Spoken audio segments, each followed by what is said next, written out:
आइए बच्चों समझा दें आपको। पार्ट 3 स्टार्ट हुआ है कार्बन एवं इसके यौगिक का, और इसमें मैं पार्ट 1 और पार्ट 2 पहले से बना रखा था, और पार्ट 3 में आपको मैं आज लाया हूँ। पार्ट 3 को समझेंगे कार्बन एवं इसके यौगिक। अगर पार्ट 1 और पार्ट 2 नहीं देखेंगे तो आप जा करके देख सकते हैं, मेरे प्लेलिस्ट से निकाल सकते हैं। ठीक है, तो आइए हम कार्बन और इसके यौगिक के अगला बारे में हम समझते हैं। मैंने आपको एल्केन, एल्काइन और एल्केन सदस्यों के बारे में संतृप्त और जिसे असंतृप्त बताया जाता है समझा रखे थे, और आपको अच्छा तरह से पता भी मालूम होना चाहिए। और एक समजात गुण भी हम बताए थे, क्योंकि बॉन्ड CH2 बॉन्ड का अंतर होता है यानी, तो इसे भी हम आपको बता चुके थे। इन सभी चीज़ों को हम लोग देख चुके हैं, और परक्रियात्मक समूह को भी हमने देखा। इस प्रकार के परक्रियात्मक कार्बन के यौगिकों का नाम प्रति, ये यहाँ से हम लोग स्टार्ट करेंगे कार्बन के यौगिकों का नाम प्रति। तो याद रखिएगा बच्चों, अगर प्रक्रियात्मक समूह है तो उसको पहले नाम लिखेंगे और उसके बाद एल्केन सदस्यों को, कार्बन की संख्याएं जितनी रहेगी उस तरह से एल्केन सदस्यों का नाम लिखेंगे। सपोज मानते हैं, जैसे आपको हम देखा, जैसे अगर हम इस तरह से CH3 सी अलग लिखते हैं तो इसे बोलेंगे क्लोरो, प्रक्रियात्मक समूह है क्लोरो। कार्बन की संख्या बच्चों 1 है तो मेथेन पढ़ेंगे, क्लोरोमेथेन। इसी प्रकार से बच्चों C2H5 Cl रहेगा तो इसे भी क्लोरो कहेंगे, क्लोरो। और 2 नंबर पे आता है 2 कार्बन वाले को एथेन बोलते हैं, एथेन। इस प्रकार से हम इन चीजों को समझेंगे, जानेंगे कि किस प्रकार से ये हो रहा है। ठीक है ना, देखिए यहाँ पर जो दे रखा है उस चीज को हम पढ़ेंगे। समजातीय श्रेणी में यौगिकों के नामों का आधार और बेसिक कार्बन की पूर्ण श्रृंखलाओं पर आधारित होता है, जिनको प्रक्रियात्मक समूह के रूप में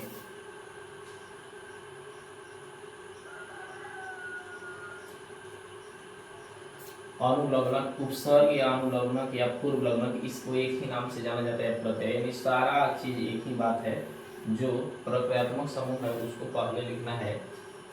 ठीक है, और द्वारा संशोधित किया जाता है क्रियाकलाप 4.2 में। अल्कोहल के सदस्यों के साथ रहेगा बच्चों तो ऑल लगाएंगे, ऑल लगाएंगे, ऑल लगाएंगे, यहाँ पे ऑल लगा ब्यूटेनॉल। प्रत्यय बच्चों बाद में लगता है, उपसर्ग यानी पहले उपसर्ग होगा या प्रत्यय होगा, याद रखिएगा, या तो पहले लगाते हैं या तो बाद में लगाते हैं। तो देखिए यहाँ ऑल ऑल बाद में लगा है, अल्कोहल है ना तो ऑल बाद में, नाल यानी ऑल है, नाल ऑल है इसमें साथ, ठीक है ना, इसमें साथ नाल, तो हम इसे प्रत्यय बोलेंगे। अगर पहला जो मैंने लिखा क्लोरोमेथेन, क्लोरोएथेन, तो वो पहले लगा था तो उसको उपसर्ग लग बोलेंगे, वो पूर्व लगनक है। यहाँ बोला है यौगिकों में कार्बन परमाणु की संख्या ज्ञात कीजिए। 3 कार्बन परमाणु वालों का नाम प्रोपेन होता है, और इसी प्रकार से पूर्व लग्नक अम्लग्नक के साथ दिए जाते हैं। जैसे मैं आपको दिखा दूं, जैसे बच्चों पूर्व लग्नक, पूर्व लग्नक, जैसे अगर हम CH3 Br लिखते हैं तो पूर्व लग्नक में होगा कि क्या होगा तो हम सिखा रहे हैं। इसी तरह से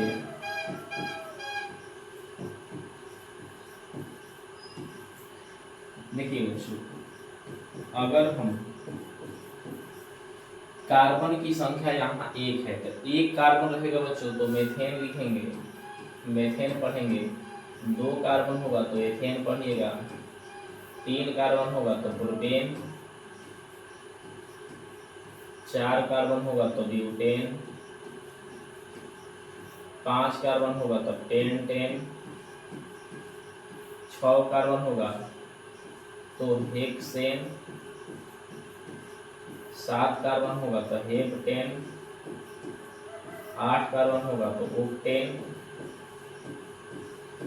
चलिए नंबर भी लिख देते हैं, जितना जो कार्बन है होगा उसको उस नाम से जानते हैं। तो अगर मैं यहाँ देखूं इसमें एक कार्बन बचू, पूर्व लग्न पहले लग्न, यानी हेलोजन का जो सदस्य होगा, हेलोजन हेलोजन वाले पूर्व लग्न होते हैं, याद रखिएगा पहले लगता है, ठीक है। तो Br है तो ब्रोमो इसका नाम पढ़ेंगे, ब्रोमो। कार्बन की मात्रा बच्चों यहाँ पे एक दिखाई दे रहा है, तो एक होगा तो मेथेन, ब्रोमो मेथेन पढ़ेंगे, मेथेन। इसी प्रकार से यहाँ भी ब्रोमो लिखेंगे, ब्रोमो, और यहाँ 2 कार्बन है, 2 कार्बन होगा तो एथेन पढ़ेंगे, एथेन। यहाँ पर 3 कार्बन है बच्चों, 3 कार्बन वाला प्रोपेन पढ़ाएगा, लेकिन यहाँ पे क्या है, यहाँ यह हाइड्रोजन फ्लोरो है, क्लोरीन है तो क्लोरो लिखेंगे, क्लोरो, क्लोरो। 3 कार्बन है बच्चों, 3 कार्बन है तो प्रोपेन पढ़ेंगे,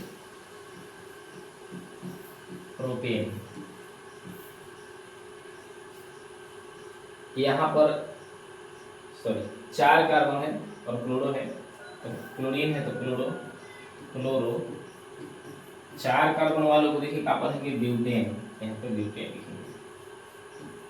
ये बच्चों पहले लग रहा है तो पूर्व लग्न यानी उपसर्ग है, यानी पहले लग रहा है बच्चों, सारी चीज देखिए पहले इसमें लगा, ब्रोमो, ब्रोमो, क्लोरो, क्लोरो, तो इसे बोलेंगे उपसर्ग है, उपसर्ग हो रहा है, ठीक है ना। इसी प्रकार से मेरे प्यारे भाई, इसी प्रकार से हम दूसरे सदस्यों को अगर देखें,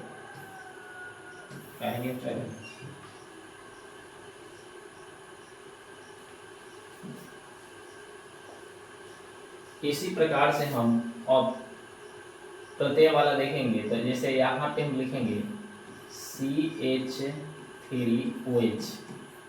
C2H5OH, C3H7OH, C4H9OH। तो देखिए इसका जो नाम होगा बच्चों, ये अल्कोहल है, अल्कोहल का सदस्य है तो अपने साथ ऑल लगाएगा, याद रखिए ऑल लगाएगा। यानी कार्बन की मात्रा बच्चों इसमें कितनी है, कार्बन की मात्रा इसमें दिखाई दे रहा है कि 1 है, कार्बन 1 है तो कार्बन 1 वाला को मेथेन बोलेंगे, मेथेन, मेथेन। इसी के साथ ऑल लगा देते, ये पाई लगाएंगे, चांद लगाएंगे, अल्लो लगाएंगे, तो ये हो गया मेथेनॉल, मेथेनॉल। इसी प्रकार से देखिए यहाँ पर जो अल्कोहल हुआ, अल्कोहल बाद में लगा, यहाँ पर देखिए क्लोरीन, ब्रोमीन, ये सब पहले लग रहा था, पहले लग रहा था, इस सबको पहले लगा रहे थे, तो ये हुआ पूर्व लग्नक। ये बाद में लग रहा है, और बाद में लग रहा है तो इसे बोलेंगे अनुलग्नक, यानी प्रत्यय। इस 2 कार्बन है बच्चों, 2 कार्बन है तो एथेन पढ़ेंगे, तो एथेन लिख दिए, इसी के साथ चांद लगाना है, एथेनॉल हो जाएगा। इसको भी ऐसा ही, कार्बन की मात्रा 3 है, 3 है बच्चों, 3 जब कार्बन है तो प्रोपेन पढ़ेंगे, प्रोपेन पढ़ा गया। इसके लिए हमें ऑल लगाना है, हो गया। इस तरह कार्बन की मात्रा 4 है तो ब्यूटेन हो गया, और इसी के साथ चांद लगाना है, ब्यूटेनॉल हो गया। तो इस प्रकार से हम लगा सकते हैं, और भी सारे हैं, जैसे देखिए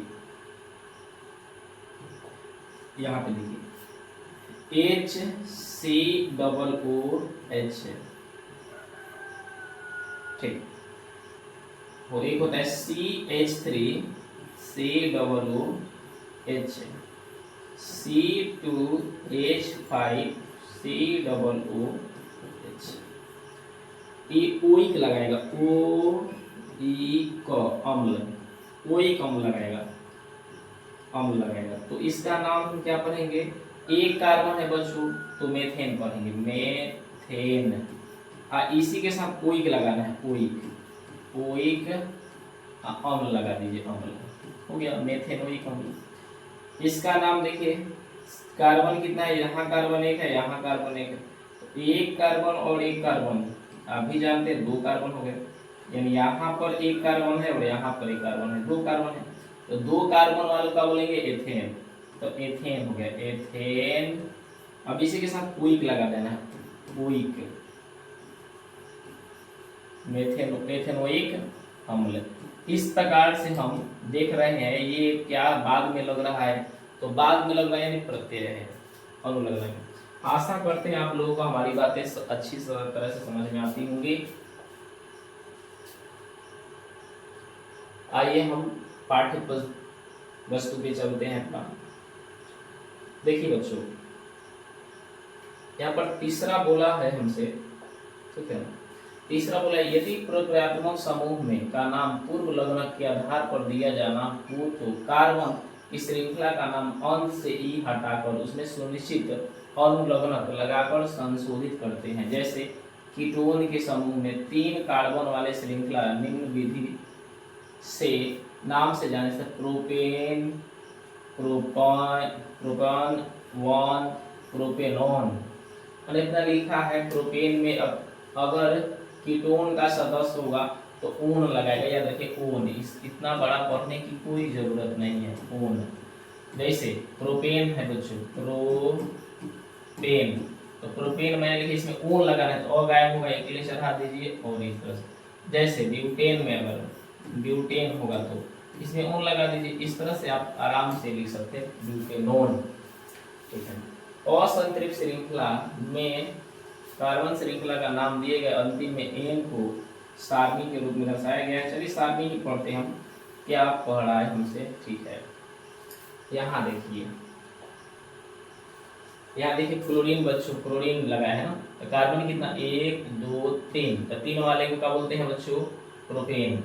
और ये है उपसर्ग के रूप में लेगा, यानी क्लोरो हाइड्रोजन सदस्य वाले को पहल लिखते हैं तो क्लोरो प्रोपेन। इसमें देखिए Br मैंने आपको बताया था ब्रोमो प्रोपेन। यकीन ना हो तो देखिए हम इसको आपको दिखा देते हैं। देखिए बच्चों यहाँ पे हम लिखे हैं, यहाँ पे देखिए ब्रोमो, थोड़ा सा बड़ा करके दिखा देते हैं। यहाँ पे हम लिखा है, आपको स्पष्ट रूप से समझ में आया होगा, ब्रोमो मेथेन, ब्रोमो एथेन, इसी तरह से क्लोरो प्रोपेन, क्लोरो ब्यूटेन, इस तरह से हमने लिखा हुआ है। तो आप वही चीज को यहाँ पे यूटिलाइज किया हुआ है और ये संरचना में दर्शाया गया है, ठीक है ना। यहाँ देखिए वो अल्कोहल के साथ जब जोड़ेगा बच्चों, अल्कोहल के साथ जब जोड़ेगा तो इसका नाम, अल्कोहल को OH लगा कहते हैं ना, चांद लगाएगा प्रोपेनॉल। देखिए चांद लगा दिया OH के साथ। यहाँ देखिए कीटोन के साथ, एल्डिहाइड के साथ जुड़ा है, सॉरी एल्डिहाइड में CH होता है तो प्रोपेनॉल एल जुड़ा है, ठीक है। इसी तरह से कीटोन के साथ जुड़ा है तो नून जुड़ा है, कीटोन के साथ नून जुड़ेगा कीटोन वाले के साथ। इसमें कार्बोक्सिलिक तो ओइक जुड़ेगा, ओइक, देखिए नोइक, वही नोइक। द्विबंध वाले एल्कीन का, एल्कीन करके हम प्रोपीन, एथीन, मेथीन, सब हम आपको इसके पहले वाले वीडियो में बता दिए हैं। त्रिबंध वाला को प्रोपाइन आयन के साथ जुड़ेगा, ठीक है ना। अब यहाँ पे देखना है कार्बन यौगिकों के रासायनिक गुणधर्म। कार्बन यौगिकों के रासायनिक गुणधर्म को हम लोग समझें किस प्रकार के इसके गुण है। कार्बन के यौगिक जलेगा तो उष्मा और प्रकाश देगा, इस बात को हर कोई मालूम है। देखिए कार्बन के यौगिक के कुछ रासायनिक गुणधर्म होते हैं और उसके बारे में हम लोग पढ़ेंगे और इनके उपयोग में हम लाने के लिए क्या क्या करते हैं, ईंधन के रूप में करते हैं बहुत मेरे। और सबसे पहले ये बात है कि यह हम दहन के विषय में सबसे ज़्यादा पहला चीज पढ़ेंगे दहन के बारे में। तो कार्बन के अपरूप जो होते हैं, कार्बन के अपरूपों में कार्बन ऑक्सीजन में दहन करके उष्मा और प्रकाश देता है। यानी जो कोयला है बच्चों, जो कोयला है जल के उष्मा और प्रकाश देता है और कार्बन डाइऑक्साइड बनाता है। दहन पर आधारित कार्बन के यौगिकों की प्रचुर मात्रा में उष्मा एवं प्रकाश देते हैं। तो मोटा मोटी बात समझिए, कार्बन जलने पर उष्मा और प्रकाश देगा और कार्बन डाइऑक्साइड गैस बाहर करेगा। तो सब में देखिए यहाँ पे रिएक्शन दर्शा दिया गया है। मीथेन जलेगा तो कार्बन डाइऑक्साइड देगा, उष्मा और प्रकाश देगा। यहाँ पर एथेन भी जलेगा तो उष्मा और प्रकाश देगा, ठीक है। पहले अध्याय में अध्ययन की गई विधि 1 और 3 कोई अभिक्रिया को संतुलित है, यहाँ पे संतुलित करने के लिए बोला गया, आप अपना संतुलित कर सकते हैं। हिट एंड ट्रायल विधि द्वारा, आपको भी मालूम होना चाहिए।